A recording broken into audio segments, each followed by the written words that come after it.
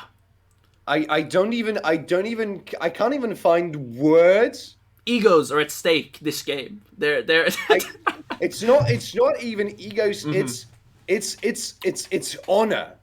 yeah. It's a fight for honor. And gonna opt for that Camille, but I mean, what are you Shen playing to being banned Camille? away. I mean, is there a world where we get to see a Jax? Do we get to see it? I know Jax is your standard Camille counter. I don't know. Set. Could be set. I've seen Kennons in response to Camille. Kennan goes very well. Yeah. Even in that team composition, just with one good flank coming from Rengo, that might just tear Yeah. SGM's team. They are looking at perhaps a Oh my Renekton pickup. I mean, he was recently buffed. By recently, I mean a couple of Killer patches back. Croc coming. But I mean, definitely an interesting comp coming out of the side of Red Team 1 here. I wonder what they're going to round it off with, because they are lacking that AP damage, so I don't think they can go for a Galio, for a TF. I really would like to see them pop something like maybe a Silas. They do opt for the Vex. My God! That is well played. Well played to you, sir. If I had a hat, I'd be tipping it. Now, Victor in response, but I think a lot of pressure is going to be run down through this mid lane, through this Vex Nocturne power play. I mean, to be honest, I think they're just setting up Caitlyn with a strong lane versus Vayne. Once people start getting their items, it's going to be like, you know what, Caitlyn, you're on your own here. Cassio! Wow.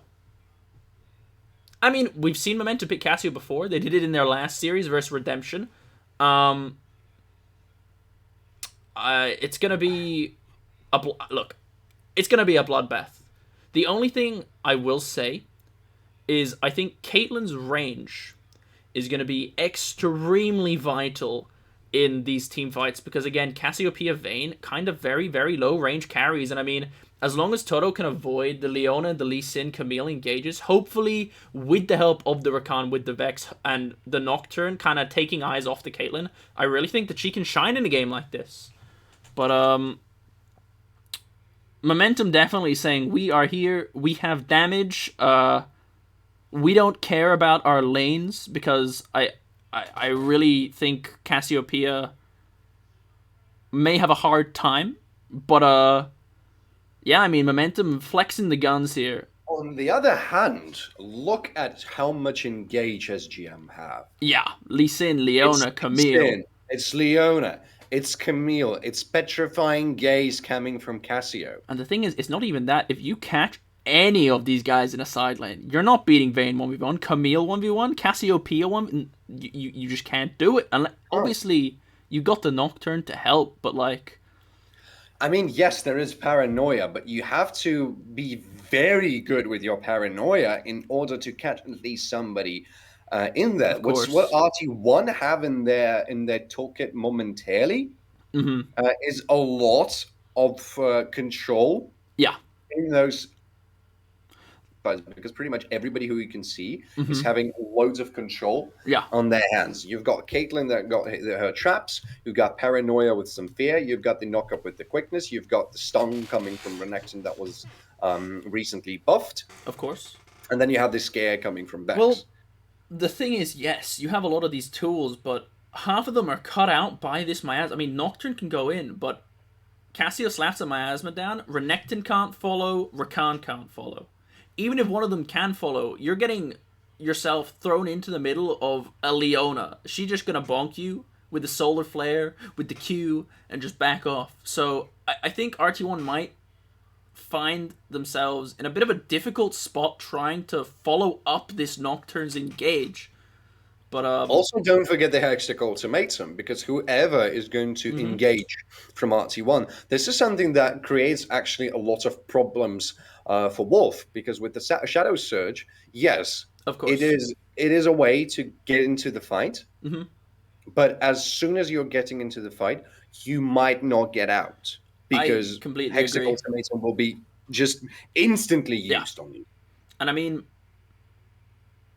provided Red Team 1, RT1 Loon, and RT1 Sanix can really sync up with the top side of their team, I think could yield great success.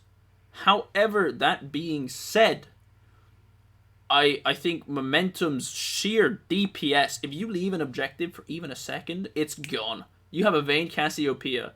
You meet these guys in a Yes. side lane, 2v2s, 3v3s, you should not be winning them, I feel like. I feel like Red Team 1 strives on making fights happen on their terms with the Nocturnal, with the Vex engage from distance, the Rakan roaming potential. But I think if it comes down to it, if RT1 aren't finding these unfair fights, and if Nocturne isn't getting a lead, and their top side of the map isn't getting a lead through these fights, I mean, look, I expect them to have priority in that bot lane with the Caitlyn, but as the game progresses, it becomes very difficult for a Caitlyn to maintain a Vayne, especially once that tempo is procced, once we start seeing the 1-3-1 comp, which I do expect to see from Momentum. You have a Oh, you have so crazy, much potential. yeah, you have a crazy side lane team. Any of them, maybe not Leona by herself, but any of them can sit in a side lane. Um, but yeah, I mean, both teams. This is one of those moments when you realize that we are stepping on the ground. I think I could easily compare this to the ground of Fnatic versus G2 Esports, Yeah, because this is not about winning no. the series. It's not about winning the particular game. It's about the principle behind playing that series and defeating your opponent. I mean, It's not winning, yeah, it's defeating the opponent. this is just a ticket for the final, but I think that, yeah, you're right. The bigger prize is bragging rights here today. I mean, remember all of those games that we had, especially 1 or 2 years ago, with G2 Esports against Fnatic, Yeah. right? Back in the time when Perks was on G2 Esports, and Reckless was still in Fnatic. Yes. We had games in which we've never thought that this just may occur, when Fnatic are taking down the Nexus 1 second before the inhibitor is going to spawn. I think, yeah, again, both of these teams, huge personalities within both teams. Neither of them wants to give an inch. Both sets of players want to shine individually, want to shine as a team, and they're not willing to budge even an inch. So that makes for some great League of Legends, some great playmaking from both sides, and I love to see that going into this game. Oh yes, because for some reason, I have remember the insane Toto Sanix play from the previous game. Rewind my memory. Which one are we The talking about? aggro with the turret.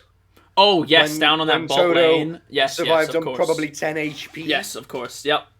I have a feeling that we are approaching the game when we're going to see even more of that. I mean, yeah, And this is what I'm hoping for, really. I'm genuinely hoping for this game. I mean, I would have those teams fight forever. I mean, I want to see both teams flex a little bit. You know what I mean? I want to see both teams, stand up to each other, especially like the Xandar's Wolf standoff in the river, where Wolf had a lot of TP, but Xandar HP. Xandar was like, "Yo, I'm going nowhere." Toto or Wolf is like, "Give me my pentakill, bro."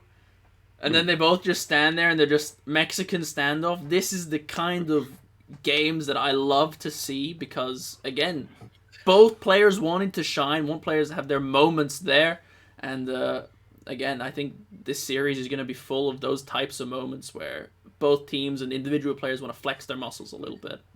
Just to remind you, ladies and gentlemen, that momentarily RT1 are leading with 1-0. But it's best of 3, meaning that if SG Momentum will win the game, they will force the match point. This is semi-finals, and we are fighting for this spot to go and advance into the finals of this Cup series, playoff round, season. But yes, I mean, and there are no more safety nets. The loser's gone. They got to pack their bags. They come back next season, back to the drawing board. But again, we said it. I think this game goes beyond winning and losing. This game is bragging rights. This game is flexing egos, muscles everywhere. Everyone wants to look good. This is the game. And again, this game is your ticket to go fight NSG in the finals to take home the SLE Season 1 Championship. Yeah, and hopefully now we are getting into game. Let me swap that over, and I hope and pray that it works. I would be also very appreciative if I could see. Seeing also helps. Let me do that. All right. Appreciate it, my friend. Everyone should be able to see. First and foremost, let me talk about the runes a little bit. Vayne has opted for that lethal tempo to get, that range, kind of cover the distance a bit more. But Caitlyn has also opted for it. I think anyone who can use lethal tempo in this meta should be using lethal tempo. Same with pretty much that everybody now uses lethal tempo, as much as I can see. And yes, we do see the start of game 2. Ladies and gentlemen, welcome to the Summoner's Rift second game of this best of 3 series. RT1 against SG Momentum. Let's go. Woo! Level 1 shenanigans, do they happen? Yes or no? Yes, please, yes. But it doesn't really feel like it. No. It's looking like a 5-point start. Nothing too crazy. Oh, Kung Fu opted for the Q start. I don't know if that's meta or not. I don't know how to jungle. Interesting that Vayne did opt for Switch of sides, by the way. Switch the sides? No. You don't. The switch of sides have commenced. We are having RT on the blue and red and SGM on the red. You got me scared for a second there. I was like, please, no, stream issue. We didn't talk about this. We didn't talk about the fact that we had a switch of sides, and I just want to acknowledge it. That yes, we do indeed have the switch. Now, as I was previously saying, longsword start from Toto versus D-blade start from Ben Tool here in this lane. I'm a big fan of the longsword 3-pot start. It builds into your items better. As Wolf pretending to put down a ward? Question mark? I think he will in the end. He's going back for seconds. He wants that ward. They will spot out Lee Sin. They do know he is starting topside. And it's looking like Momentum have no information on where... Yeah. No deep wards actually coming from SGM. But hopefully the Caitlyn does play this correctly, tries his best not to overshove this lane, because at 3 minutes we all know where Lee Sin is going to be. He's going to be in that bot side looking for that bot gank, because you do have a Leona. And yeah, there's some terrifying engages that she is very capable of pulling off, as we see some light trading onto the Rectum. Oh! Lune opting for just very early, but actually Bentil is answering some good trades of his own as well. Top lane, we just see some standard top laner, me hit you, you hit me, one auto type stuff. As has hit 2 here. Does not opt it's basically like a truce. You hit me, I hit you, we're both happy, alright? Both top laners now too, as Lee Sin has made his way down to the bot half of the map on his wolves. Pretty good pacer from the Lee Sin, and it is looking like the lane state for bot lane is a bit of an awkward situation now. But again, this... I mean, Kung Fu might be able to go in. But this is exactly what I was saying about the Longsword versus Doran's Blades start. Toto has 2 pots left. So as far as effective HP remaining, that's what, 300? Yes. Where D-Blade gives you 80 HP to start off with, right? So effective HP, Toto is already winning that lane, and if you trade aggressively in lane, which as a Vayne you can expect to be trading aggressively, you're getting poked out quite aggressively, that extra sustain from the health pots is, in my opinion, more beneficial. Although, you know, the lifesteal over time will also make somewhat of a difference, but I don't feel it's significant, as Lee Sin will pick up that first scuttle. I wonder if they will go for that double scuttle, as Cassio does appear to be shoving him in. Oh, Flay today now actually going on to Toto. Good damage coming onto him, and a lot of trading coming from Bem2 as well. The flash is still available, though. That's a stun and a cleanse, but the first blood will go over to Bem2. I mean, this is the power of lethal tempo Vayne, right? Once, oh, some trading there.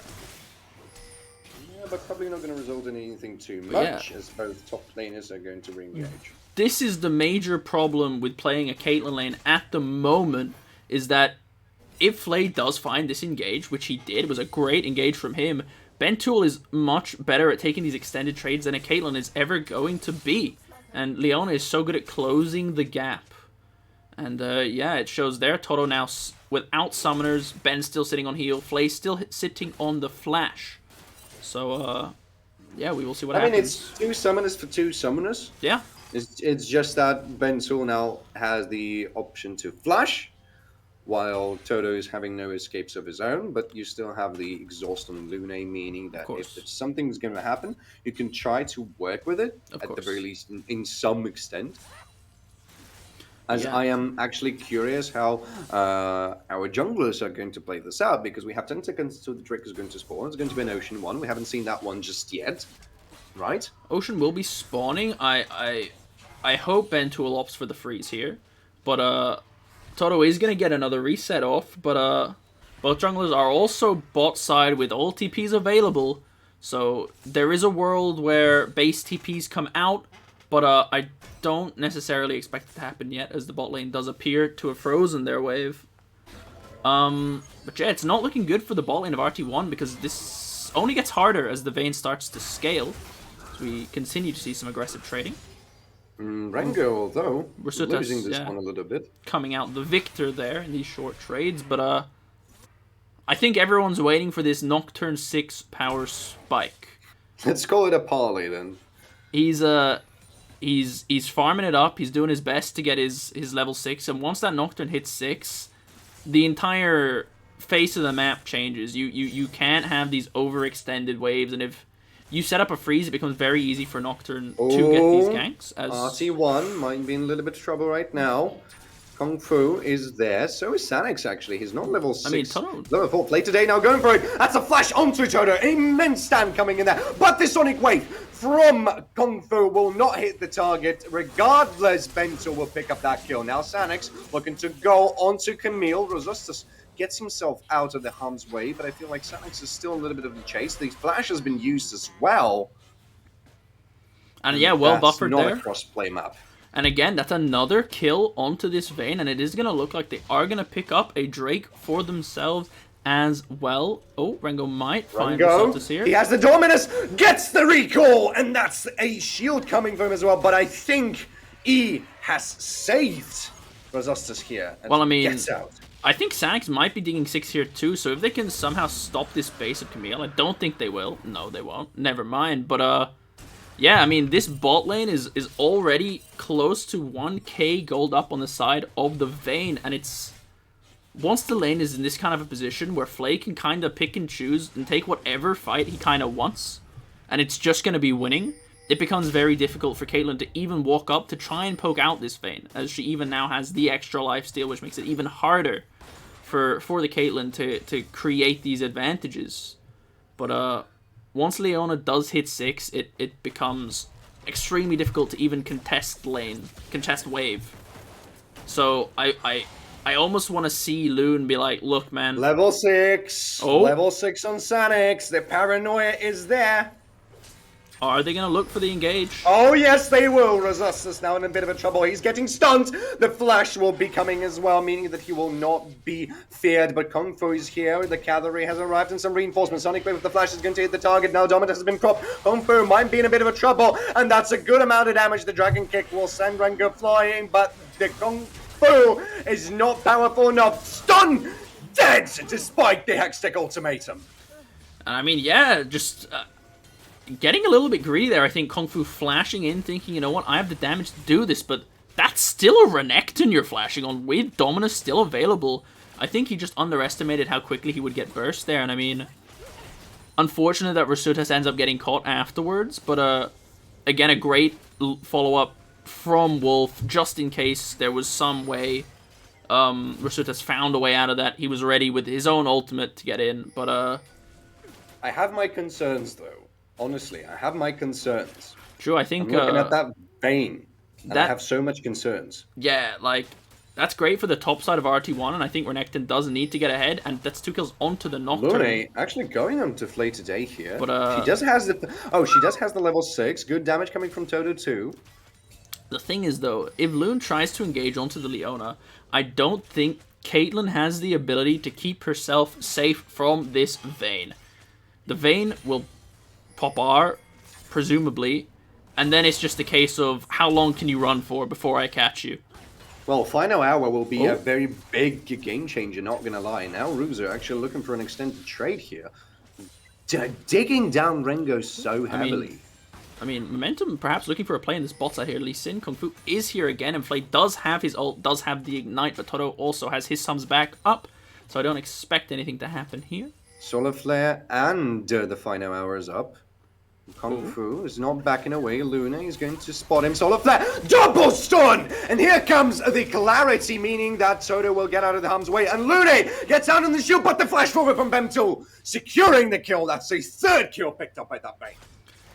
And I mean, this is what happens when you pick a Rakan first pick into a Leona. There is not a whole lot you can do, and a great aggressive flash forward with Bemtool, with the extra range from his tempo, just to pick up that final bit of damage onto Lune. And I mean, it's looking dire in this bot lane, but fortunately they do appear to have a small lead on the top side and in the jungle, so it is 1,300 gold lead on Bemtool. Kung Fu and Flay today looking to play the mental warfare. Flay does have the flash available, and Toto is sumsless.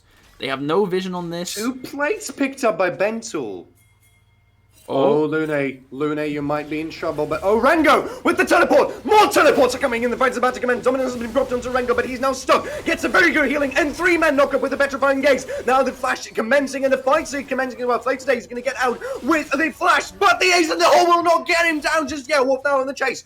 The miasma will ground everybody down. That means there's only one exchange of the kills, but a flash forward coming through with the paranoia, and it's immense. Sanix is on the killing spree. What a team fight. What a TP in from Rengo. Gives his life, but trades 2 kills in response, if I'm not mistaken. Kung Fu goes down as well as Xandar's. I'm not entirely sure. But yeah, Flay today just barely living in the end. But well held on that Nocturne ult, and they will just look to march it down mid now. That is an extremely powerful Nocturne. Wolf as well, some great roams getting around the map. But yeah, that is a gold well fought for, as it does bring it back to a slight gold lead in the favor of RT1. Oh, the Shattered Queen has been picked up by Cassiopeia. I mean, there is a lot of burst from the side of RT1, so I think this is a good pickup. But what I was gonna finish that off with, now the Hextech Dragon has spawned, the Vayne is still scaling. No one picked up the Vayne. She is kind of the carry potential, the scariest member of Momentum at this moment. And even though they lose this team fight, it's a Vayne Cassiopeia. They're not supposed to be winning fights against a Renekton at this stage of the game. You know what I mean? They want to scale up, and as this game goes on, it doesn't get easier. The longer the game gets. Oh, actually, Rosastos looking to actually solo Bolo Rango here. Does it in a brutal fashion, as our team has also picked up the dragon. As the spectator bug. Spectator? Hello? Hello, spectator? Is everything okay?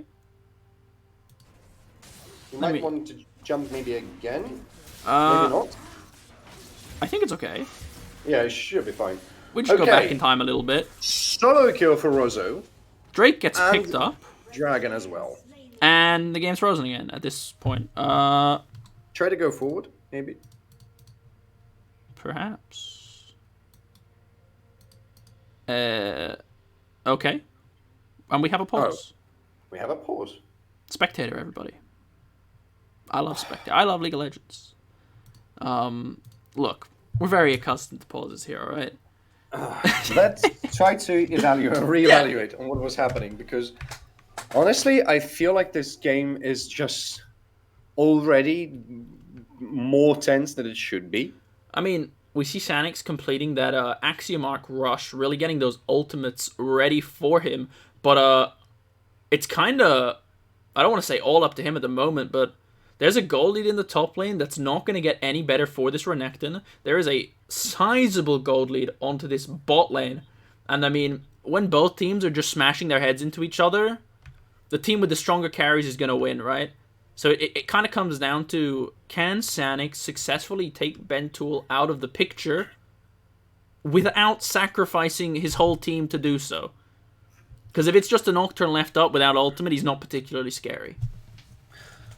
Gonna bring it up for you, ladies and gentlemen, as well as we are getting reported that pink issues coming from Bento has forced a pause for SGM. But yes, I feel like you're absolutely correct. And also what I'm looking at is again, a new item, the Crown of the Shattered Queen. Yes. No, that's on Cassio. I'm looking at Sanix. Oh, Axiom Arc. Axiom Arc, thank you. Axiom Arc, indeed. And on Nocturne, picking that item up feels like probably one of the most greatest tools you can have in this team composition that SGM do have. Because I'm looking at how many targets can you execute a Paranoia at. It feels... quite big. I mean, the thing is, though, even now, it's taking 28 seconds, 28 of his ultimate abilities cooldown at the moment. And that's not if he uses his ult to secure a kill. That is if a champion dies within 3 seconds of having damaged them. So he can lightly blow on the members of Momentum. And if he happens to pick up an assist in the next couple of seconds, bang, that's 30 seconds off his ultimate. Now... That's huge. To me, is scary, and it's particularly scary because that is a 3-0 Nocturne. That's not a 0-0-0 Nocturne or a 1-10-0 Nocturne. That is a Nocturne who is ahead of the curve. And as much as I hate to say it, Fed 80 carry versus Fed Assassin, I can't help but feel Fed Assassin normally wins that. One little thing, though. How many tools... SGM have on their hands to stop Nocturne with the Paranoia? Quite a lot, actually. They have one bend tool. Yes, but they've got Petrifying Gaze. They've got Solar Flare with some stuns coming from Leona. Yep, they've definitely. got Miasma. They've got the Kickback. True. They've got the Hextech Ultimatum. Sanix only has one spell shield on Nocturne. And I mean, yeah, you said it. While they have a lot of engaged tools with the Lee Sin, with the Camille, with the Leona, these champions can also be used to very effectively peel and to split up and spread out these team fights. Because if Vayne can find herself and Cassio can find herself in a prolonged team fight against RT1, you can't help but feel that the Cassio Vayne has a slight advantage when it comes to DPS. And I just feel like SGM, this is one thing that quite concerns me looking at RT1, because I feel that SGM have so much tools in their kit that can be used in all different sorts of ways and manners. You can use them for engaging the fight, as well as disengaging, stopping somebody from engaging you, looking for a pickup. You know, there's so many things you can try to work with in a skirmish. Yeah. Apparently, pause Borg again. Oh. I love this game. Today is just... yes, indeed, yes, that's... cool. Ladies and gentlemen, today's just not our day. Apparently, even the client is having troubles. All right, and we're kind of back, I guess. But yeah, I mean... Yeah, we are. I think I completely agree with you. I think RT1's comp is quite one-dimensional, where Momentum's is not. Like, Vayne can do a lot, Leona can do a lot, Lee Sin can do a lot. So can Camille as... Oh, Paranoia onto Camille. Now Sanix looking... Oh, double... No, that wasn't double flash. It was dash from Sanix. Still going onto Rozu, but not able to bring it down just yet. Sanix might be picked up here. Manages to take down Textic Ultimator with his shield, but that's a shutdown for Ruzu. And I mean, yeah, super well played from Ruzu there, but Flay looking for that Flay engage. today, looking to go on to the fine arrow has been propped, so is the quickness. Good damage coming from Flay today. That's a good solar flare as well as RT1 looking to disengage from the fight now. Rango might be looking for to pick up a fight, but not going to go overextended onto it. And it's looking like Toto and Loon coming out as the benefactors of that fight, coming out just barely ahead. And I mean, well played to them, but in on the top lane, Sanix just getting a little bit ahead of himself. Feeling like he's stronger than he is, and Rosita's doing a great job of saying, you know what, mate? No, you used your flash to get in on me. You've committed to this now. You don't survive this. And Kung Fu looking Rango. Oh. He's looking to start the fight, and he will actually start it indeed. Goes around the wall, so he cannot use Slice and Dice, but here comes the props of the Dominus, and Rango might be actually winning that fight, but with a kick! Whoa! Kung Fu saving that burst with the Q execute and his ult right until the end. Oh. That is the ult from Vex. Maybe the surge will be used. Doesn't opt to take it in. And everything goes back to a lull state. Rango is not having a great game. Well, no, and it's compiled by the fact that you've picked Renekton. You need to be having a good game, or this champ becomes very irrelevant very, very quickly. And yeah, I mean, just as a champion, this Camille is only going to become stronger and stronger and stronger, and it's looking like not even Sanix, the Fed carry of RT1 at the moment, can do much about this Camille, because as we've seen, the 1v1 it's not working. You need to send more.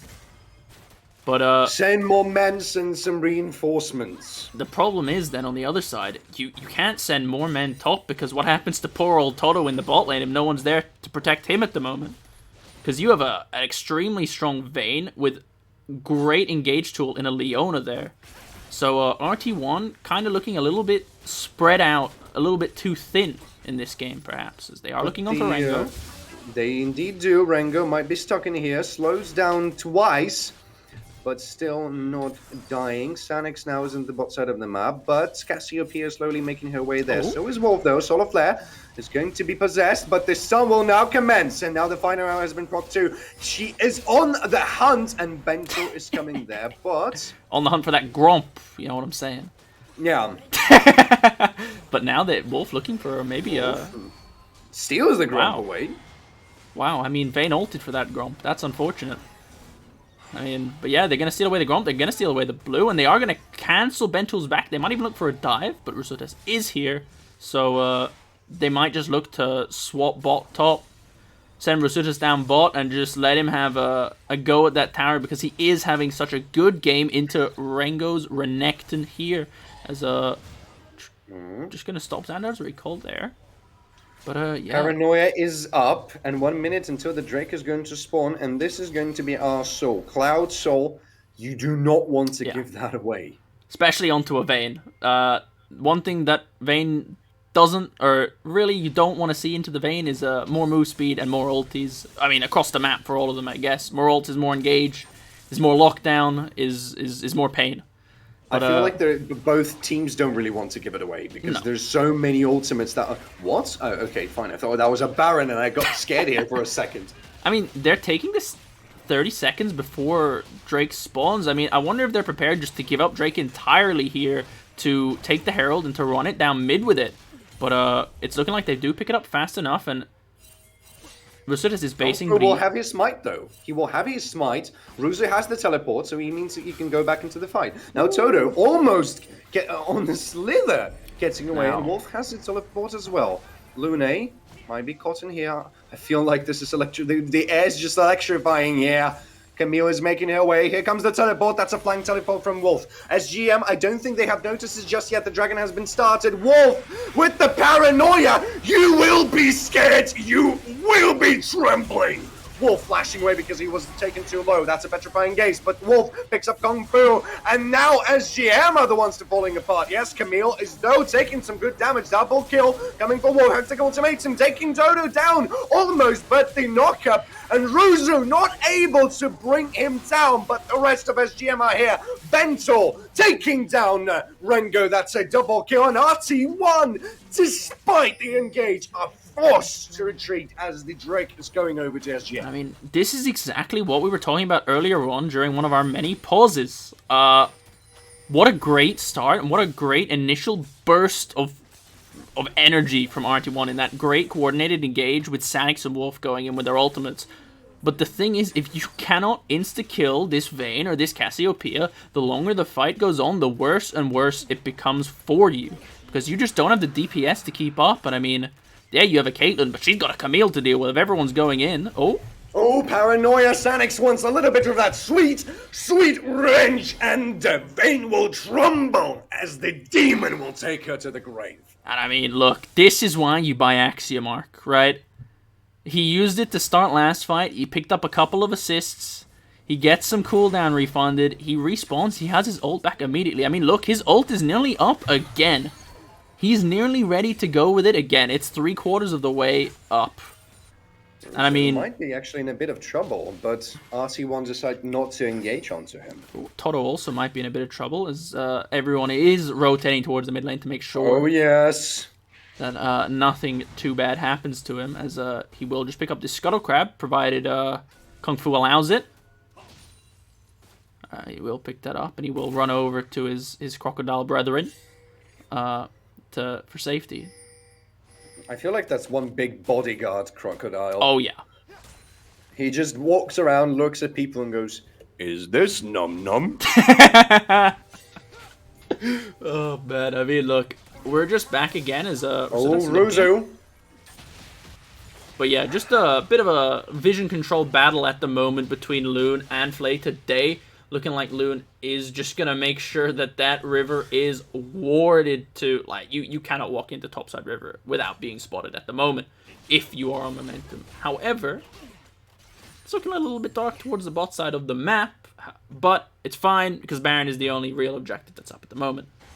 The Baron is indeed up, and in 3 minutes we're going to have the Cloud Drake up. Now, the thing is that in just a matter of...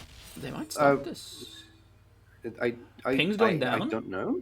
Well, I mean, no, this Camille has TP, right?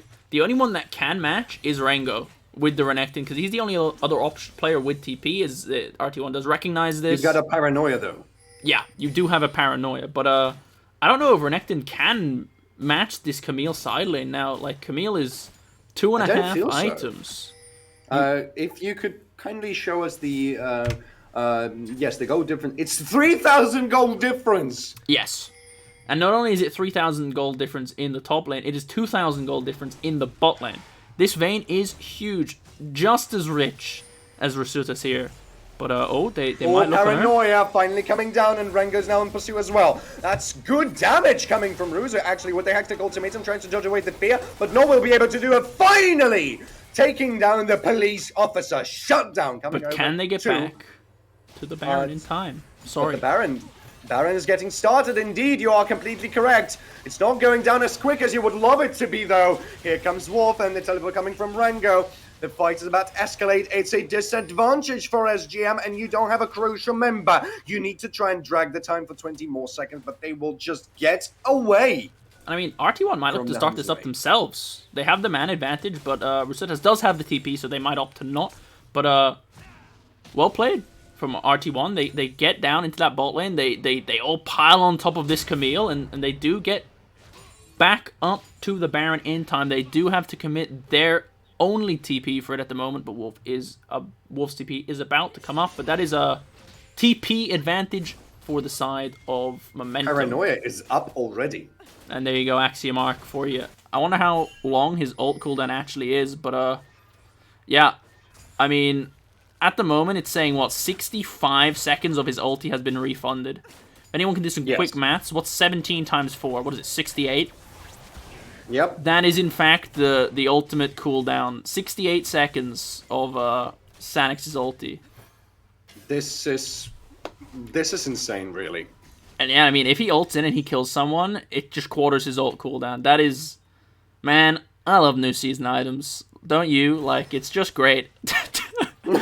We have a Nocturne that is potentially going to be ulting 2 times in a team fight, depending on how many kills he picks up. If he picks up 2 kills, he effectively has Lux ult levels ulti cooldown. So 30 seconds, just goes again. Like, this is becoming scary as the Cloud Drake will spawn now in 20 seconds. It is actually sole point for Momentum, so RT1... It is indeed.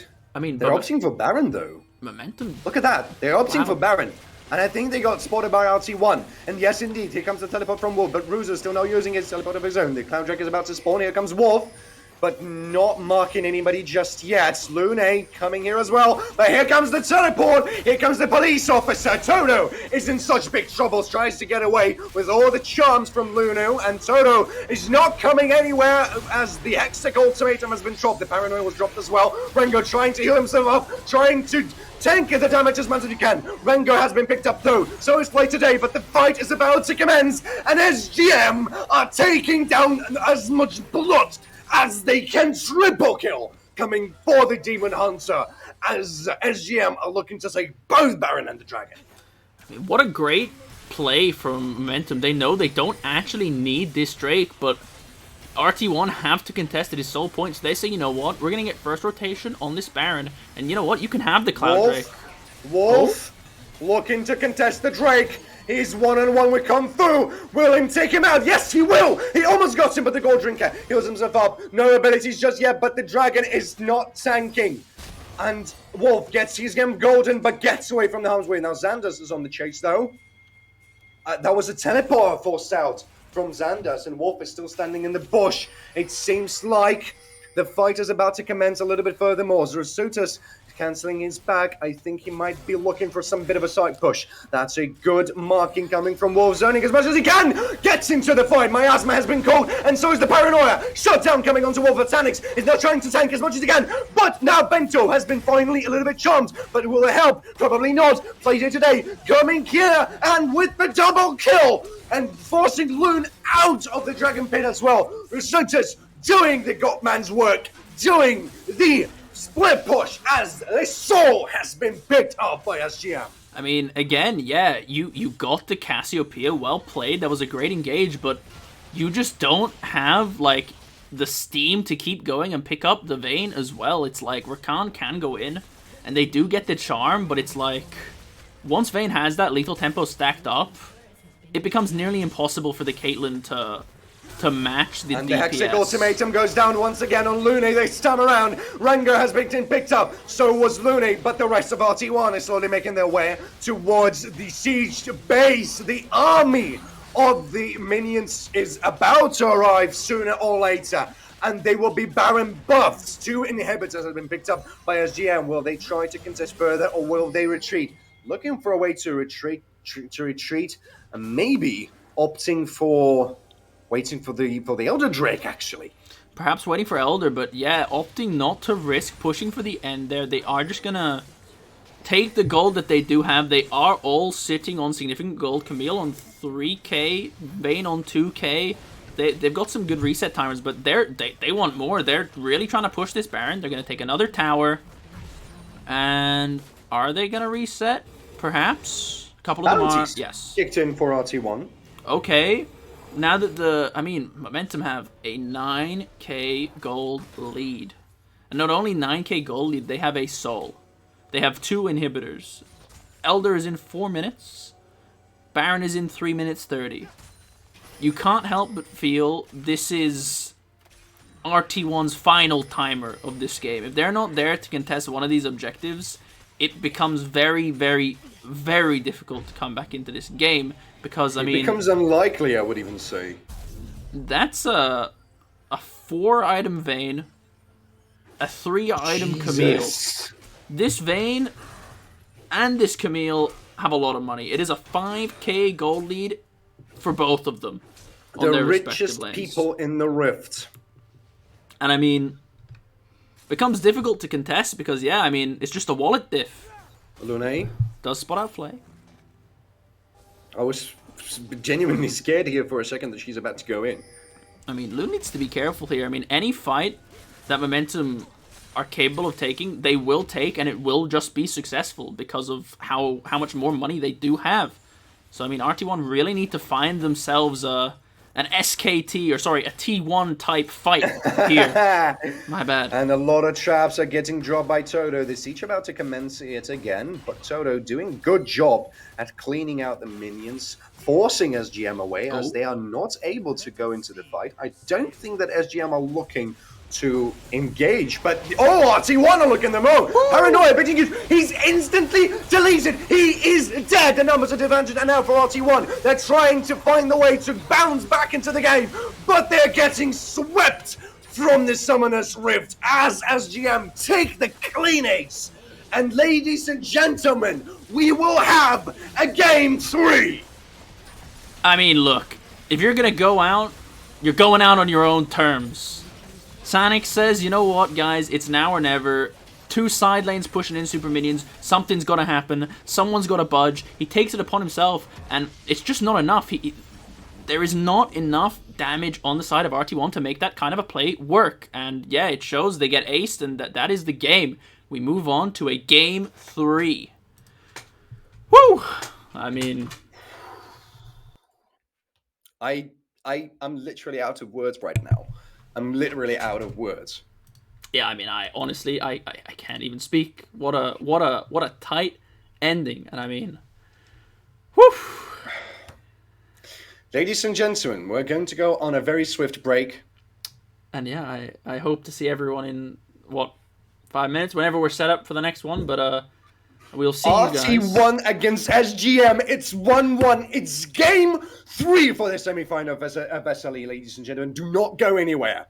We're going to come back.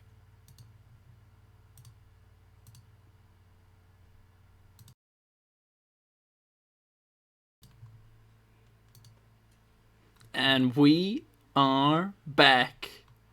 Game 3. RT1 versus SGM.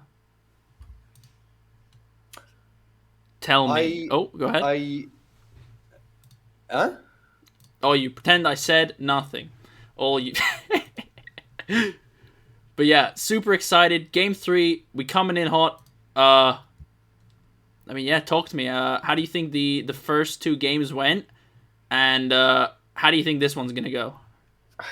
As personal as it may. Mm-hmm. I feel like at this point, this is not just a game. We've been talking about the fact that this series has been a personal series for both of the teams. Oh yeah, and it is indeed. It is personal series. But I feel like at this point, this is about everything. This is it. Yeah.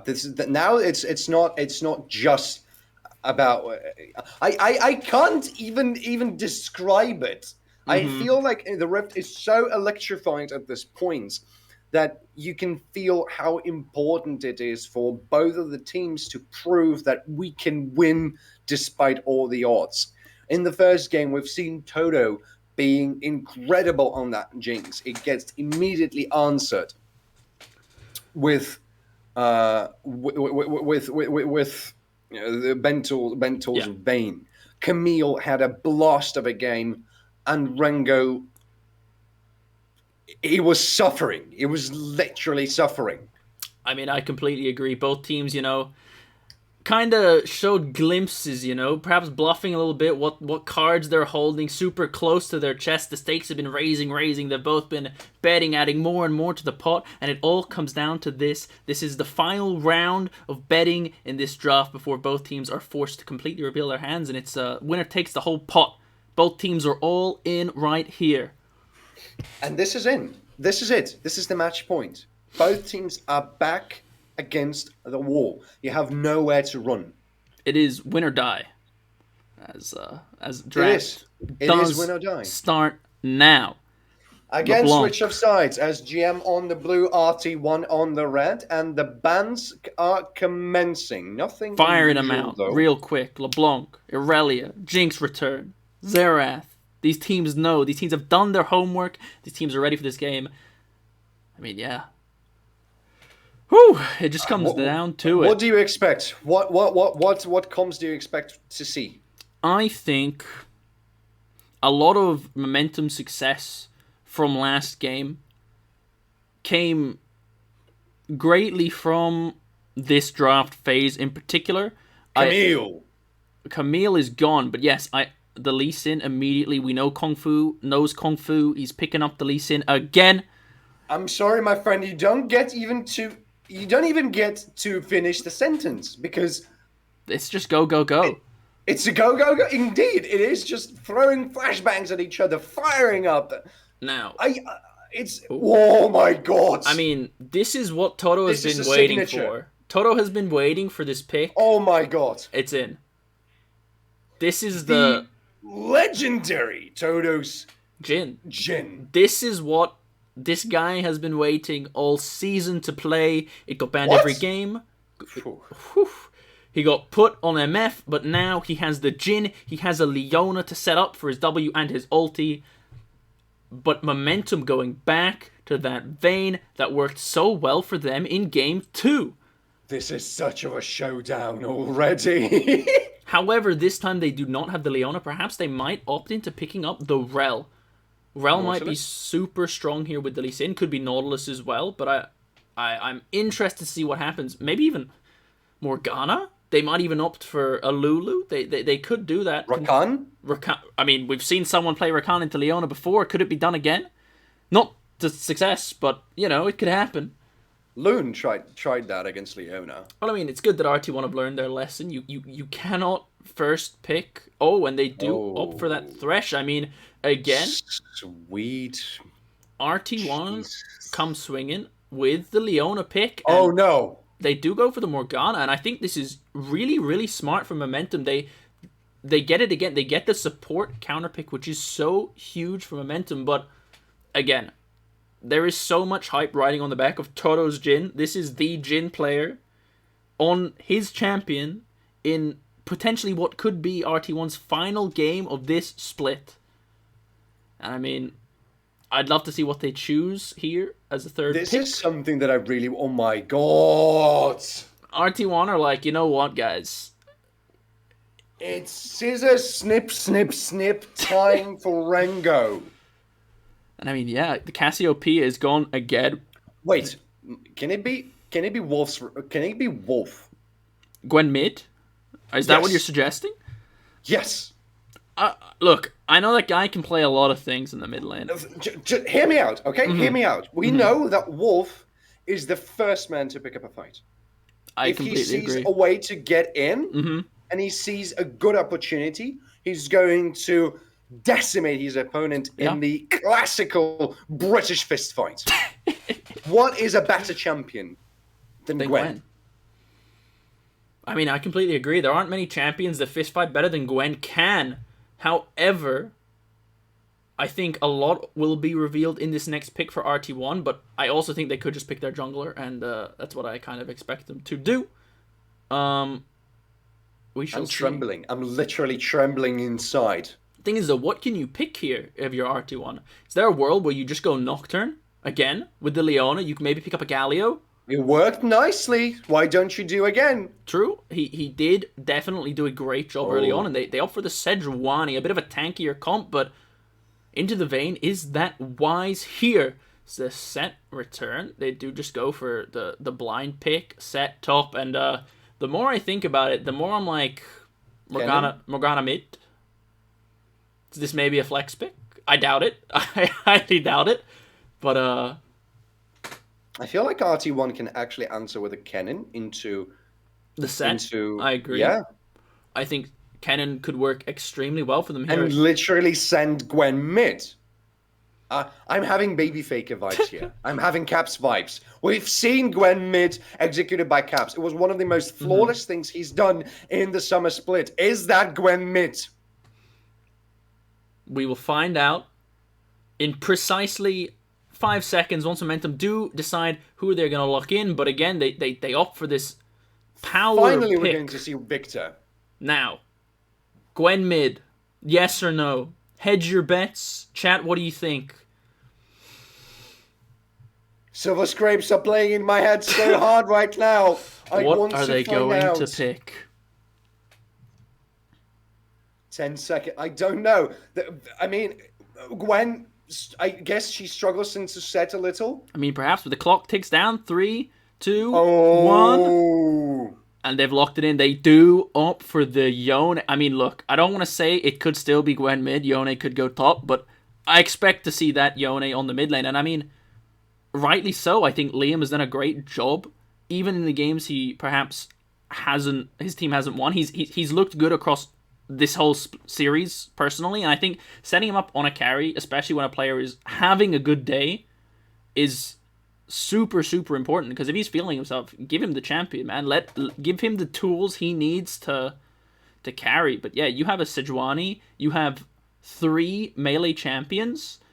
It's gonna be quite the game, especially if the Sejuani can get this Yone rolling. I think if this Yone can get just, the ball going a little bit, it becomes extremely difficult. The same way you get a fed Yasuo, but this guy can just become a rolling death machine ball of doom for momentum. But yeah, I mean, honestly, I feel like this is the moment when looking at it, you understand that this is the bell has rung, mm-hmm. and it's time for everybody to individually step up.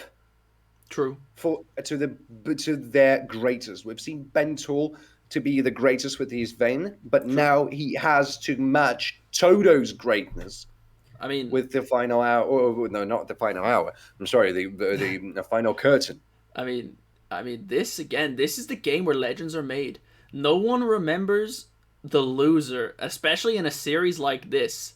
Whoever falls out and comes away with a defeat this game, you could be the greatest Vayne of all time. But for what? This is the game legends are made. If there is a game to prove yourself, this is it. And I think both sides have definitely picked that way. And there is definitely room for, to be honest, each and every one of them to get some crazy plays and some great pop-off moments. Whew. I don't know what to think. I don't know what to say, because, I mean, even regardless if that we're going to see Wolf playing Gwen, mm-hmm. or it's going to be Wolf on Yone, it's still one of his signatures, I would say, because we've seen Wolf to play on Yone, and we've seen how devastating that Yone is. Completely agree. In the same time, we have so much team fight potential coming from SG Momentum. Yeah. With the Soul Shackles, with the final hour, with the Dragon Kick, with the Chaos Storm, with everything in there that can be so devastating into RT1. If you cannot get this Vayne locked down, it becomes extremely difficult to fight into her, because you're a Leona and a Sejuani. Nothing Vayne loves more than to free hit some tanks, stack up lethal tempo for free, and then just go to town. And you have a Morgana which perfectly facilitates that kind of kiting back playstyle until you're ready to just turn on a dime, final hour, tumble forward, and then it's game over. Because even in the bot lane, in an all-in, Jhin finds it particularly difficult to survive any sort of Vayne all-in. And I mean, there's not a whole lot Leona can do with the Morgana Black Shield being available to the Vayne. So if it comes down to just a straight-up brawl, I think a lot of the weight of damage and carrying team fights comes from the Gwen, comes from the Yone, and I think this game we're going to see more of a Jhin follow-up, Jhin backup, Jhin finisher type play style from Toto. A little bit classy with it today from him. Whew. Honestly, I am so... I'm literally trembling from the inside. I'm shaking because I feel the electricity. I feel the nerves on a whole different level. Like, I feel like I'm some kind of a monk, feeling the vibe coming from both of the teams. And these teams are willing to rip each other apart.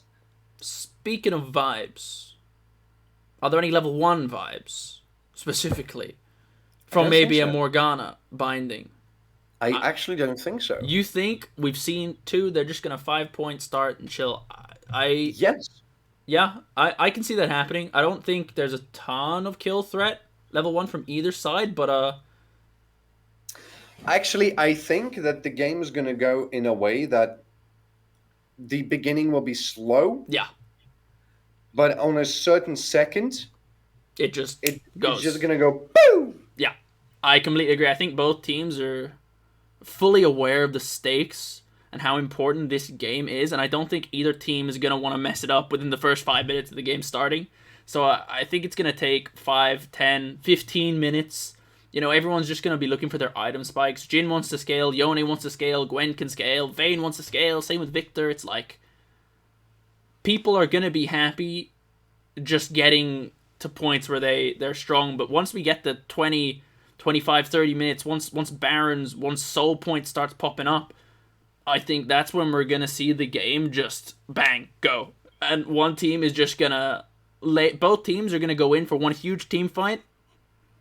That is it. That team fight will decide everything. Yep. I completely agree. I have a feeling this is exactly what we're going to see. And on the other hand, maybe we're going to see a very long, extended game. True. Going into like 50 minutes. Yes. And we are going to see some vibes from 2019 Fnatic G2, because I have a feeling this is where we're going for these two games. It's been back and forth, swinging, amazing plays coming from both of the teams. True. And I feel that this game might be the catharsis. True. Remember Greek dramas? This is the top point. I mean, this is it. This is the end game. This is the beginning of the end for both of these teams. Again, this is your moment. This is the time. If you've got what it takes, step up and take it. It is 1-1 momentum, RT1. Game 3. Winner takes it all. Loser goes packing. Ladies and gentlemen, Let us. I don't know how much time we still have. It is literally getting us into game as we speak.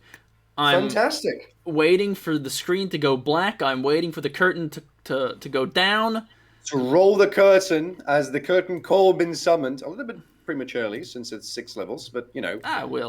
We'll make an exception happens. here today, you know. It's a special day. With that being said, ladies and gentlemen, I would like to thank you, all of you, for sticking here with us through all the bugs, all the problems that have been happening. Yeah. Because finally, we are getting not just into the game, but the last game of tonight's series of the semifinals of SLE.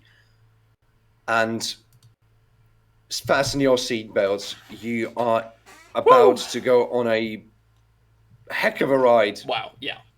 And I mean, welcome to the Summoner's Rift. Straight off the bat, Vayne, lethal tempo again. Set, lethal tempo. Gwen, lethal tempo. And Ghost TP.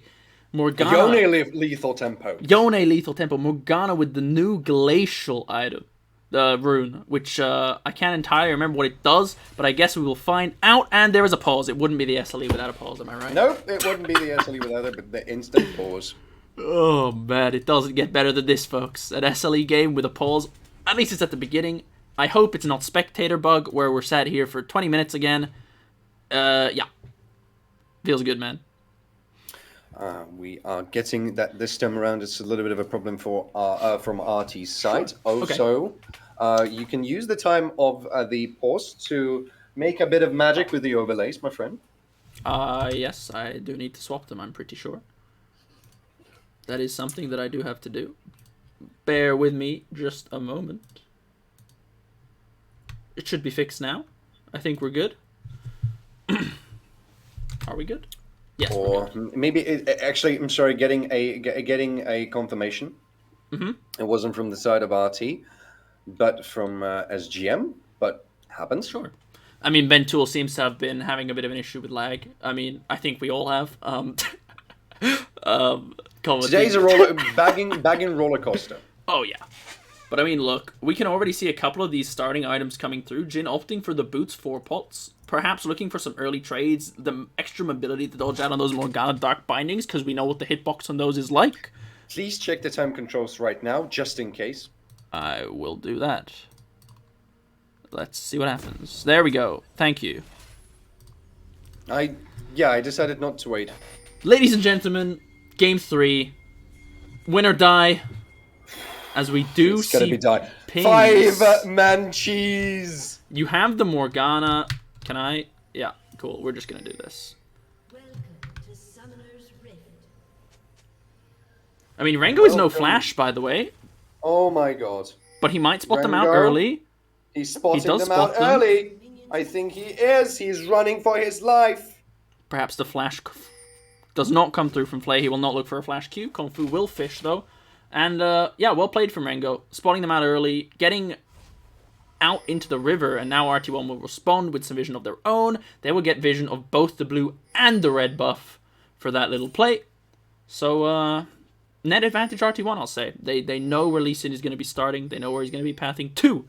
And speaking of jungle pathing, it's looking like Sanix is going to start on the top side. Playing for this Jin. Playing for Toto, the Jin extraordinaire. Whew.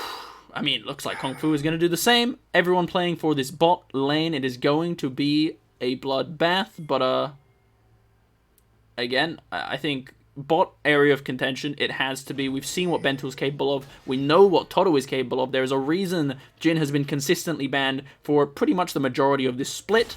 And, yeah, I mean, completely understandable that when he picks it, they are going to give him his shot at carrying this game, but not to be overshadowed by Wolf, I think. He definitely has potential I want to point out the fact that he started with bots. The booty start, he's going fast. Again, he's just trying to dodge out on those Morgana Qs. We had a showcase just now. Yes, this is why he does opt to take that in 4 pots. Again, that is a lot of sustain. You can withstand a lot of poke. You can take a lot of trades. But Bentool really doing a good job of weaving these autos in when the Jin is looking for these minions. And they do get themselves an early shove advantage as Toto. Ooh, Bentool actually taking some very nice damage onto Toto here. But the level 2 goes over to side the RT1, but I wonder if they will look for an all-in here, as they do not find it. Both junglers now, hovering. They're both on their second buffs, both of them around this bot lane. I wonder if we are going to see anything happen around the Scuttle Crab. And snip, snip, snip. Trading. This is going to be such a game changer in the later stages of the game. Oh? Look at that, actually. Taking some good damage onto Ruzu here. I mean, yeah, again, super well played. I thought Rengo might just pop the ghost and go all in there, to be honest, with the way these games have been going. But, again, not wanting to risk anything in this early game. It's so important as perhaps a mid gank. Everyone around the Everyone mid is mid. Sanix might be in a little bit of trouble with that right now. Kung Fu making his way. That's a good stun coming onto him, but Kung Fu might be the one in trouble right now. Wolf with the flash forward, but he's going to be stunned, meaning you have to get away. Trait of flashes coming here. Again, a very, very nice prediction there from Kung Fu. Knows that once he gets stunned, that Wolf is over the wall looking for something, as we do see some trading on the top side. Ghost Popping in the Ghost as well, but takes so much damage. Not yet, just yet. Wolf now might be in a bit of trouble. Some very aggressive trading here across the map. You can see the nerves of the players is starting to collapse. You can see and feel that. I mean, yeah, now Sanix might be looking for a bot gank here, as Vayne is looking for some sort of a cheater. I mean, they don't know she's there, but she will get the Black Shield to secure that recall. And Kung Fu will perhaps look around the mid lane here, but Xandar hasn't got a ton of mana. And Wolf is in a pretty much good position to get away from the harm's way, really. True. I mean, I think Kung Fu just looking for some vision. Good trading as well.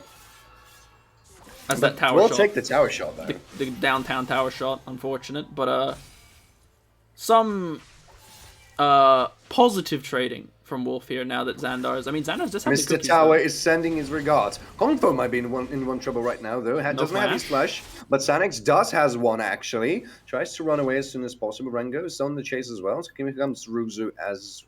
But he's going to be actually... He's seeing Rengo here, so opting not to go any further. I mean, both sides very hesitant to make plays, as Flame might be caught here. Loon going on to Play Today, takes some good damage, but the Sun is not going to be proc. The Ignite is there too. Play Today running for his life, that's a good root. And the proc of the rune as well. Toto might be the one in trouble now. Bentor still coming with the good damage, and Toto uses the heal, that's a trade of heals. Bentor still alive. Now Play Today chasing down Toto with the flash forward double flash. And Toto is still alive. Now Play Today is the one locked. He has overextended and he will pay with his life as the teleport and the first blot coming over to Wolf. I don't know how necessary the teleport in there was, but again, well played. Super well kited out by the bot lane of RT1 here. I mean, this is why he picks the Jhin. He knows his limits. And again, Play Today just getting a little bit too sucked into that fight. And now a small lead goes over to... none other than Wolf, and that is actually huge for his mid lane, because again, I said it in Champ Select, if this Yone can get rolling, and he has got 500 gold lead now, he could very quickly become a bit of a rolling ball of death, as he does hit 6. The fate might be sealed now for SGM, with the fate sealed picked up by Wolf. Again. Good the flash forward. The showstopper is available, and he will use it as well onto Rengo. Rengo might be in a very big trouble, goes immune. He still managed to get away as soon as possible with the turret shots, tanking by Ruzu. He's on a little bit of an extension. It now depends on the XP from Rengo. Ruzu still looking for a fight. Going to use his E with the good damage coming onto Ruzu. And that's a trade of kills on the top side of the map. Now Sanix with the Seal Fate. Xandar's might be in trouble, and he's still alive! With the Chaos Storm, he takes down Sanix! Oh my. What an outplay. The CC is just long enough, and he survives on 1 HP. That one's gonna hurt. That one's gonna hurt. That swiftly puts a stop to the Yone snowball, as Victor now has also picked himself up a kill, as I expect the gold to be reasonably even. Yes, it is back in that mid lane. But more importantly as well, we see a trade kill up in the top lane. Set saying, you know what, you're going to miss 2 or 3 minions. It's not a huge advantage, but technically an advantage nonetheless. That is an XP gain for Ruzu in the top lane. Look at the top side of the map, though. Sanix and Kung Fu might be having yet another showdown. I don't think that Sanix knows that Lee Sin is here. And he has hit 6 now. But he will just go back about his business. Good deep ward as well. But they are perhaps looking on Rengo, as he doesn't, again... Snip, snip, snip, though. Now he has it. He has the ghost. He has the snip, snip, snip. And the showstopper is not here. Rengo might be in a little bit of trouble. Sanix is slowly making his way towards the top side of the map. Rengo now trying to kite and trying to do the damage. Here comes this snip, snip, snip. But the dragon kick will take down Rengo regardless. Kung Fu taking that kill into his hands. And yeah, I mean, well played from Kung Fu, steals away the red, gets himself 6, and immediately goes and uses his ult in the top lane. I mean, Sanix, none the wiser, goes to red, sees it's not there, but by the time he's had his red, I mean... Final hour. Ooh. Final hour is available. For some reason, I have a feeling that the trigger will be pulled very soon here on the ball lane. I mean, it is 8 minutes in, and... there is a 700 gold lead, pretty insignificant, as Wolf does look for a bit of an aggressive trade. Well done by him. As, yeah, neither team... Oh, as he does... Fate sealed! Actually decides to engage so deeply onto Xandar's this time around. Didn't kill him, though. Again, survives on 1 HP. That man is living on 1 HP in a dream, baby. He's, hanging in there. He's just balancing on the edge, I would say. Yeah, neither team super focused on taking the neutral objectives here this game. I mean, I say that Lee Sin does have... Oh, Wolf with the very aggressive flash forward. He's not going to be stunned. He will take the kill. Solo kill now going on to the Wolf. Friendly little bit of BM there too. Very tasteful. I respect it a lot. But super well played from him. Goes in, gets the triumph, survives, and yeah, super well played. And they will claim... Look at that damage. Yeah. But yeah, they will claim themselves a Cloud Drake for this. Now, Sanix is 6. but I expect him to reset here. But I would like to see the Leona Sejuani get around the map, because again, Ben doesn't have cleanse. Yes, there's a Morgana, but you just go mid or top. Ruzo now going on to Rengo. Maybe this will have a continuation. Snip, snip, snip is almost available. So is the Showstopper. But yeah, I hope that Leona gets herself some boots and looks for a play mid lane here with the combined ult, Loon, Sanix. Xandars has no flash. I'd love to see them go mid and really punish the immobile Victor. And I do see the Mobies. Is she gonna go mid? No, unfortunate. No, not yet, but maybe she will do that. Maybe shortly? Little bit. Yes, shortly, let's put it this way. Now, the gold is almost dead even. There's 400 gold difference. Is that big? Not very much. The Cloud Drake has went over to RT1. And here she goes. Lune rotating herself. Really making full use of those Mobies, as now they might look for a play around this bot lane. They are almost 4-man strong. Wolf is hovering. Be careful, Ruzu has a teleport. True, usually does a TP, but pings are enough to dissuade the bot lane of momentum walking up. And now... Rengo might be in trouble right now. Ruzu is on the chase, gets the knock-up, gets the stun. Here comes Kung Fu with the Herald, and a snip, snip, snip. Rengo still dancing around as much as he can. Oh my god, the clean damage. Sonics failing the flash over the wall, but they're going on to Xanders. There's going to be a stun, perhaps, and Xanders yet again escaping on such HP. This man is playing with fire. I don't know if he's intentionally playing with fire. I doubt it, as they do pop the Rift Herald top, but that is the 3rd time now. An all-in has been attempted, and Xanders has survived it, as they might look for a bot play. I mean, Sanix does not have the ulti, but Loon does. Here comes the Shudder Flare, and the Curtain Call has been summoned, as Sanix will provide a little bit of reinforcements. Tanking the turret, though, way too much. Bentil will pick up that kill, and it seems like a little bit of a turnaround. Bentil now continuing to fire himself up. Play today has to go away because he's very, very low, and it seems like RT1 are looking to try to take the best of the worst and take at least one turret plate. Another engage. Oh, Lune might be in trouble. Bentil taking quite some damage. That's a heal coming from Lune as well, tanking those turret shots. But she survives that just yet. Now flash forward coming from Toto, not reaching with the 4th auto. And they're forcing SGM's bot lane out of the lane to take at least a little bit more of those turret plates. I mean, it's looking so close to being amazing for RT1 with these picks, but they're just getting and biting off just a touch more than they can chew. And time again, their targets are living with 1 HP, and unfortunately Sanix is getting himself stuck under tower in response, and just barely not being able to trade these kills has put them now at almost a 2k disadvantage. But that being said, Wolf is 2 kills, up a level. He is also up a full K gold, as well as Toto being up a significant sum of gold. So it's not all doom and gloom for the side of RT1, because at the end of the day, Sanix is still playing a tank. If he falls a little bit behind, it's not the end of the world for him. But it's just sad to see these plays looking so good and just barely not coming off for them here. Gale Force, in the meantime, has been picked up by Toto, making him even more of a fleet-foot target. True, I mean, it's going to be hard to pick him up. If Flash isn't good enough, you can Flash Gale Force now. But, yeah, first item spikes coming in for a couple of people, as Victor also picks up his crown of the Shattered Queen. Super good, I think, into the type of... I mean, I feel, yeah, it is good into this kind of a comp. Gives him some good damage mitigation.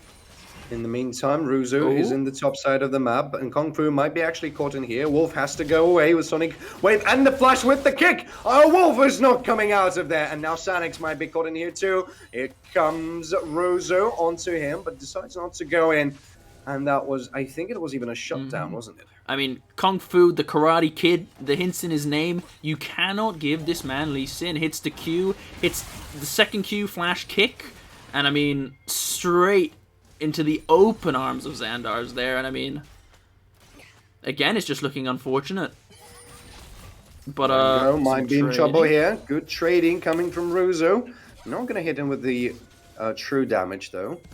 Now, Sanix going on to Kung Fu. Knows he TP. has a little bit of reinforcements and a teleport coming from Wolf as well. That's a teleport from top lane too. Seal Fate not going to find a lot of targets, but the good stun coming onto everybody else. That's another teleport being used, and here comes this snip, snip, snip. The curtain call has been summoned, and the fight is about to commence. A lot of people, the shot stopper has been used, and Wolf trying to do the Godman work. Loon has been picked up by the rest of SGM, but that's a trade of kills, as Ruza has been picked up by Wolf as well. And now let's stand and look down from the both his team. Hextech Dragon has been summoned. Bentor looking for a way to go in. He doesn't have his final hour anymore. Doesn't have the fire, doesn't have the heal, doesn't have anything pretty much. Kung Fu looking for a way to go into Sanix. Wolf now has been just a little bit in a misposition, perhaps one may say, as SGM continue to press forward. The rest of the team is still here. It's 3 and no, it's 4-on-4 indeed. I was lost a little bit here on the minimap, and it seems like SGM are actually looking to pull away, decide not to go for that fight, and let RT1 to play with the food a little bit. Yeah, everyone. This is what we're talking about, these team fights where everyone just rams heads. I mean, again, it ends up going support for top lane, so I think advantage goes over to the RT1 in the end there, as they might start this up, but... Re-engage. Rango doesn't have his teleport. He's stuck at the top lane. And Bensol is now making his way here. It seems like SGM are not able to contest it. And they realize that. I mean, they might not be able to... I mean, yeah, no, they are just going to give this one up. Again, a great call there from Momentum, rotating in, knowing that Rengo already committed his TP to the last fight for this dragon, and when they don't get it, it's like, cool, we're just going to send 5 bot again. You have to catch that top wave, and they just pick up a free Drake. Oh. Good damage actually coming onto play today, but the quote and call is still on cooldown, meaning you can't use it to bring down the support. Lune maybe looking for a way to go into Bentor, but besides oh my god! Solar Flare! He's rooted! The curtain call! The knockback coming onto Lune. She's tanking the turret very hardly. Flashes away. Bentor looking to get her down. Not able to do it. Flash forward. Dead! Almost! Yes! Shutdown! And Bentool accepts his death, tries to just get the last 1-2 auto attacks with tempo, but again, this is why Toro wants this Jhin, and this is why you have to ban this Jhin. Toro knows his limits. Morgana just out of nowhere loses 30% of her HP as the trade does go down mid lane, but that's all it will be. But yeah, now tower picked up, and Toro sitting strong with almost a 2k gold lead now, also a gold lead still in the mid lane. Overall, they might be down a K, but the gold is situated on the correct players on the side of RT1. Whereas at the moment, I mean, yes, you do want gold on your set, you do want gold on your Lee Sin, but into later stages of the game, it's going to be all about the Vayne, all about the Victor. Oh. Wolf now be caught in trouble. The showstopper is about to commence. The Seal of Fate is not going to get down the target that she needs, and Wolf is still getting chased down, but here comes the reinforcements. The cavalry is finally here. A snip, snip, snip, and Toto with Lune, meaning that they will get their ally out of the very tight spot here. And the tables have turned. This time, Wolf is the recipient of a big engage, but he will also just survive it with help of his shield bow, and we'll just get out of there. A little bit risky, I'd say, but living on the edge seems to be the statement in this game, as Sanix is now hovering mid, hovering around Toto, who is 2.5 items. Some trading for vision. It's all good. Yeah, this is a weak mid tower. They might just look to try and take this out, but Ruzu not finished in this mid lane just yet. But they do know he's there. Looking to engage with the fight. They have Bento here. That's a numbers advantage that they have, and I think RT1 are recognizing it, getting out of the harm's way. Binding will connect. So will the Sonic Wave. Flash, kick, available. You can do that. Playing on the edge at the moment again. These plays are so big, but is the player big enough to make them? The Q does land again. I do think Kung Fu is looking. All the Sonic Waves. As they will now spawn the Herald. I don't know if it's enough to take the tower. I will tell you now. It is Might not be. No, actually, we'll take... No! No On the last second, charge. will not take the charge. And now Rengo also joining his teammates. Wolf is slowly making his way too, but I think he might be actually caught here in a little bit of a sandwich, but manages to get away. And I mean, all in, you put a lot of eggs in that Rift Herald, but it actually comes to nothing. So, really well played from RT1 here. A great collapse to make sure Herald doesn't collapse. And now Lee Sin might be caught, but I doubt it. It is Lee Sin. Lune going on to him. That's a good biting with the kick and the seal fade as well. Kung Fu is still alive though. Flashes over the wall, gets out of the harm's way. Now here comes the teleport and the curtain call has been summoned, but will be interrupted thanks to Xandas. Now the fight is about to commence even more onto Wolf. A lot of damage has been taken and it forces RT out of the fight. Play today. Still looking for a pick though. Wolf is going to bring himself out thanks to the lifesteal that he has, and RT1 are going to disengage maybe. Yeah, really good disengage. I think it's super important that Rengo did not TP to that, but I wonder if Toto might just get caught here. Oh, he might be, but the play today misses with the binding. He's now stunned. Toto looking to end and seal the deal, but doesn't get one because of the stopwatch. Now Lune will pay with her life for that as well. Snips and Snip is here, but can she do anything? This is the biggest question. The binding will not connect them to anybody, and despite the fact that Sanix is here and the cavalry is here, you cannot really go into the numbers disadvantage 5 as 25 seconds is left until the dragon is about to spawn. I mean, I think just Loon is going to unfortunately die there. Toto getting a little bit greedy. Yeah, he has the Gale Force, but he opts to Gale Force in. And you're taking a 2v4. Oh, Sanix will just hop the wall there. He will get out, no problem. But this is a free Drake pickup now for momentum. And I mean, again, you have the gold where you want it to be. But this 1k gold has now grown to 2k gold. And I mean, yes, okay, again, still a lot of it is on the Lee Sin, is on the set, but I can't help, I mean, I say that I don't even know who this game goes late game. I'm not sure who has the edge, unironic, like, I couldn't tell you. It's champion-wise, it's that close. But RT1 just looking to march down mid here again, having another go at this tower, and Rengo doing a good job of getting that XP for himself up a level now on his significant, on his lane partner. I was going to say significant other there, but that's it's a little bit sussy baka. They will get the mid tower now, and that opens up a map for RT1 a lot more. Both mid towers have fallen, so yeah, I expect to see the map open up a bit more. Just to quickly catch up with what we have right now is 2,000 gold difference on the 22nd minute of the game. The gold is being funneled to all the different players, and RT1 is looking to funnel the gold into those that matter the most in that game with the carry potential, as 3 minutes and 50 seconds is before the next Drake is going to spawn, which we are having the Infernal Soul in the most important of the game. Now Wolf with Frozo picks up with the one-on-one fight, who's going to punch forward. The showstopper has been used and Wolf decides to disengage. Maybe he realizes he's not exactly able to punch through all the defenses that this set has, but the British fist fight is something that he loves this game at the very least. Seeing cocking his fists now, wait. That's a lot of pink wards. Okay. Really securing that vision in the mid lane, sure. And I mean, yeah, speaking of vision, a lot of vision being committed around this mid lane to make sure jungle entrances into the river are completely covered. And, oh, I said that they might look for a flank onto Rengo here. It looks like they might be looking on it, but Rengo is now marching as fast as he can. Yes. Kung Fu decides to disengage, realizes it's not exactly the best to chase him down. But yeah, I mean, a bit of a lull at the moment. Teams kind of just waiting for their item power spikes as Wolf might look... Oh. But he has Infinity Edge this time around, and the Showstopper is not available. Sealed Fate is going to be used, but Wolf will be caught here a little bit!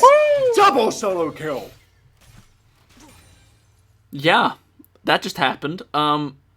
Wow. I mean, Wolf initially gets jumped on. Rasutas with, you know, getting that bush cheese, but I guess, as Toto might get caught here. Toto gets with the Gale Force, but he's getting chased down by Bentor. Snip, snip, snip will not save his life. And Lune with Sanix, they're trying to pick up a fight as much as they can. Rango's still trying to do the God's Walk, trying to make some damage, and even find some very good damage on to come from Bentor, but they flash away and they get out, and Lune will be picked up as well as Bentor continues to march forward onto the enemy's base. Wolf is still down. He's not able to join his comrades in arms with this fight. Rango is the only man still left alone to try and defend this turret, but the lack of army will prevent SGM to run down this turret just yet. As Wolf making his way, he doesn't have the fate sealed. I mean, you need to be able to kill this Vayne. We saw it last game. If he's able to navigate these team fights the way he's doing now, especially if he's able to just go gung-ho flashing on top of a Jhin like that, I mean, there's not a whole lot Jhin can do by himself. Oh, Sanex took that. Oh, wow. Well played by him. But yeah, I mean, unfortunate initially, I think Toto getting a little bit caught out by the Lee Sin. So great play from the Lee Sin, and an even greater play from Loon to get that stun off so that the kick doesn't just send Toto flying into his doom. But it's a big enough window on the Drake. Yes, I agree. But yeah, big enough window for Vayne to jump in, pick up the kill, and get out safely enough. But yeah, RT1 doing a good job of clearing out vision on this bot side, but I wonder if if Momentum as a whole will opt to just start this Baron. They have done it a couple of times. I think they're looking to it. There are pings going down. Vayne is walking up there. They have started it. Do they get it done fast enough? RT1 are sprinting up there. Jhin, Curtain call. The curtain has been called. The show has been stopped for Momentum. No also, Baron. Respect to Toto for the best skin, since it changes the music of the curtain call, and the music is just beautiful. Mm-hmm. And now that Baron call has been caught out, Sanix might get caught here. Sanix might be caught here. He is running for his life, manages to get out. Kung Fu, so the biting connecting, and Xandar's making some very good damage onto Toto. That's a lot of commitment as he flashes up the wall, manages to get out, but the fight is about to commence. Wolf is now taking down Bentor. Will he get him? No, he won't. Like today, in the meantime, picks up Toto. Now Wolf continuing to try and flee somebody, but he will not. He will be kited around. As Play Today picks up the second heal for himself, Ruzu taking down Sanix, and Xandar's picking Rango. It's a disaster for RT1, as SGM will force themselves the soul point. I mean, yeah, they're going to get soul point. They're probably going to get Baron, but yeah, I've called that... A lot of people would call that corridor the corridor of death. If the enemy team knows you're going into that little, space, it's such a harsh choke point that, any CC is so easy to follow up on, and unfortunately, in the case of Toto, he does get caught out by the Morgana binding, a great binding, and then the great follow-up from Ruzu with the Flash E sets his team up for a great team fight, and then once RT1 are kind of spread out and kind of running away, you got a Vayne. You're never outrunning her. Even if you try to engage on her, she's just so slippery. We saw Wolf and Loon try to get on top of Ben, but he just kites it back so well, and once they run out of steam, he just powers on forward, shredding all of them. 2-item Vayne, building towards the wit's end. You're not going to survive that. And obviously on the back end of the fight, Rango unfortunately getting picked up by Xandar's. But yeah, that's Baron. That's Drake. That is soul point. RT1 have to contest the next dragon. Whew, we are up to a 7k gold lead now. I'm not entirely sure, but it does look like objective shutdowns have come in. Do RT1 have what it takes to go and claim them now in this so important game 3? Whew. Yeah. Ooh. Both teams It is at least a second for us to catch our breath, since SGM are now sitting on top on the Baron both and the soul point. I mean, I think RT1 maybe happy to catch waves. RT1 just happy to catch waves here, I think. Yeah. Yeah. Business as usual. 5 men shot down on the side of SGM. Think about it this way: if they get somebody killed, and if they score 1 clean ace, there is grounds for a large comeback. Yes. Oh yes. So I'm thinking 1 good team fight, and RT is back in the game. Completely, I agree, because it probably comes along with a tower or 2 as well at this stage of the game. We're 30 minutes in now, but yeah, I think now is actually a pretty good time to check in on items, what people are building towards. It's looking like most people now are sitting around their 2-item power spikes, 2.5. Sanix. Perhaps looking here, opting to not go for it. Rango sitting on a teleport, meaning he will be able to get back here from the top side of the map. Xandas is also sitting on a teleport of his own, and now the siege is about to commence. SGM looking to take down the tower, and they will be able to do that as they force Wolf out of the defense point. Oh, in the meantime, Rengo actually using the popcorn to get all the way around, but Xandas annihilating him and still on the killing spree. You want to talk about popcorn? He looked like popcorn right there. He got popped by Xandas. And in the meantime, yet again, Wolf trying to go with the sealed fate. The curtain call has been summoned, but for whom is that call? A big question. Kung Fu got picked up, but now SGM are running down RT's base. Triple kill for the Demon Hunter. An inhibitor, and the stars are fading for RT1, as in the brutal of the series. SGM advance into the semi-finals and look to bring down and take Supreme League Europe finals. What a game. What a step up moment from Bentool, from Ruzu, from all of Momentum right there. It was a huge team effort to get that team fight win right there. I think they had a numbers advantage, or maybe it was just a 4v4, but again, the CC comes through and the DPS, the damage is just there from this Vayne. You cannot contest this Vayne front to back, unfortunately. Yeah, you have the Jhin, but it's just not enough when you don't really have any other damage outside of that. Yes, you have the Yone, but he got blown up instantly, and then after that, it's just an every man for themselves situation. Whew. Yes. I legitimately don't have anything to say. I mean, what is there to say? An extremely well fought series. Yeah. What's a series we've just witnessed, ladies and gentlemen? Congratulations to SGM, and honestly,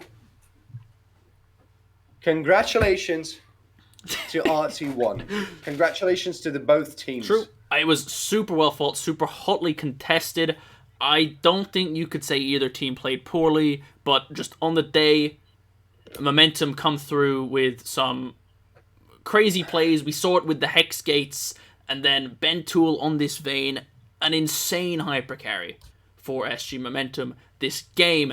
And I think, if I'm not mistaken, we have Zaryax, the SG Momentum coach, for an interview. So I will get him in here for us now. Hello, Zaryax. Am I, one, pronouncing Welcome. your name properly? And two, congratulations on the series win. Whew. Oh yes, you pronounced my name properly. Good job. Perfect. You can also say Zari. It's a lot easier. And yeah, thank you very much. Thank you very much. I mean, first and foremost, Zari, I mean, was that the game plan? Is that how you expected this to go? Did you think, look, RT1, no problem, easy win, we're just gonna stomp them, or did you expect this to be the kind of grueling, kind of slugfest back and forth series that it turned out to be in the end? I hate to say this, but I expected it to be a bit easier than it was. Mm-hmm. But I think we did. After the first game, we adapted quickly, which made us able to take the last two games pretty comfortably. I mean, I agree. It was some great adaptation and some great drafting. As a coach, I assume that is more your department of things. But again, did you, I don't know, I guess, expect Bentool to play so well on this Vayne, being such a large portion of the team's damage and really stepping up in this series? Was that something you guys expected, or not so much, or how you wanted to play this series? Yeah, it's definitely where we wanted to play. I realized that it doesn't really matter what happens top lane, because Uzu seems to win every lane that he's not supposed to win.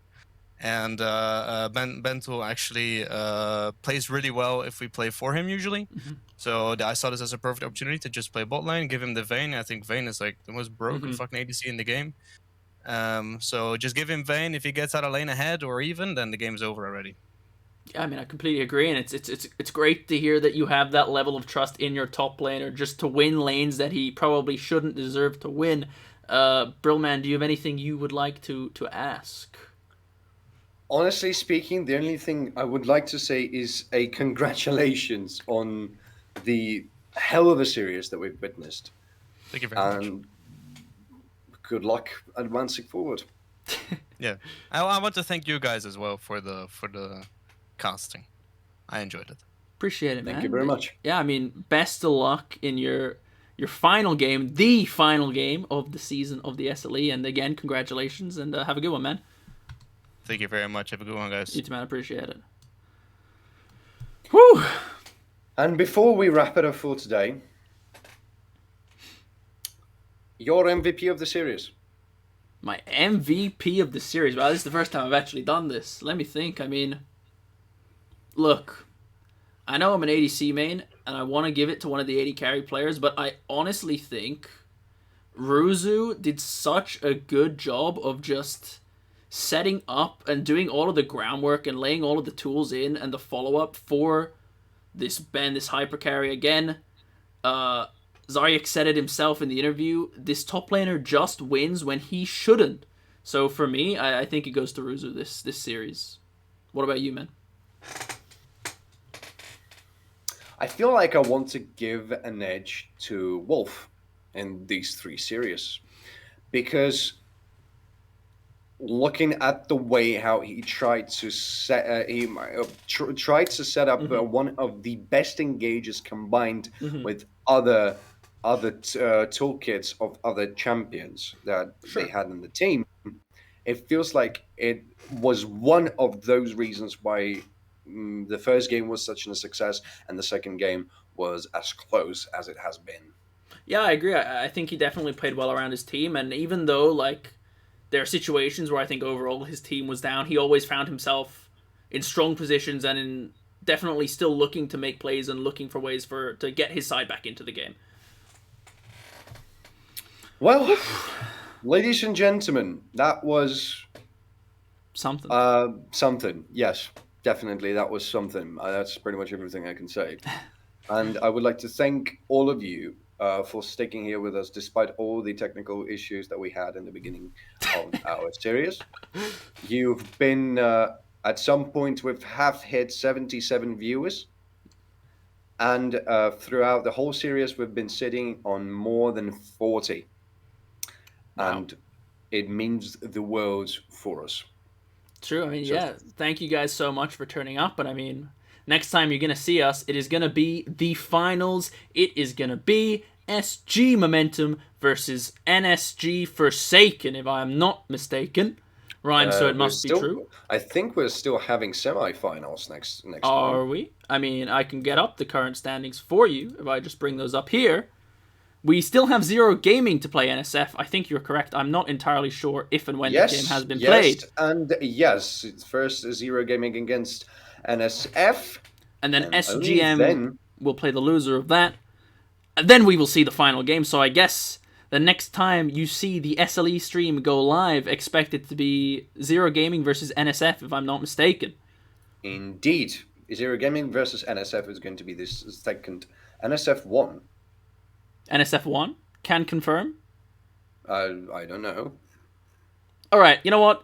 SGM versus ZG. NSF are in the finals. Yes, NSF Okay. are in the finals. So NSF have made it. Zero Game Momentum are going to face Zero Gaming. So one final hurdle for both Zero and Momentum to... the last semifinals that we're going to see before going into the finals. Wow. So yeah, both teams from the upper bracket having tripped up slightly, but yeah, again, you lose, you're gone. It is nothing but win or pack your bags. And on that note, I think that is a sweet spot to say goodbye. It is. We are going to pack our bags ourselves. Ladies Yeah. and gentlemen, thank you and have a brilliant evening. I would like to thank all the production team and I would like to thank the players and also Brady I'd like to for thank you too, bro, man. working here with me throughout this amazing series. Ladies and gentlemen, I'll see you in the finals. Have a good one, guys.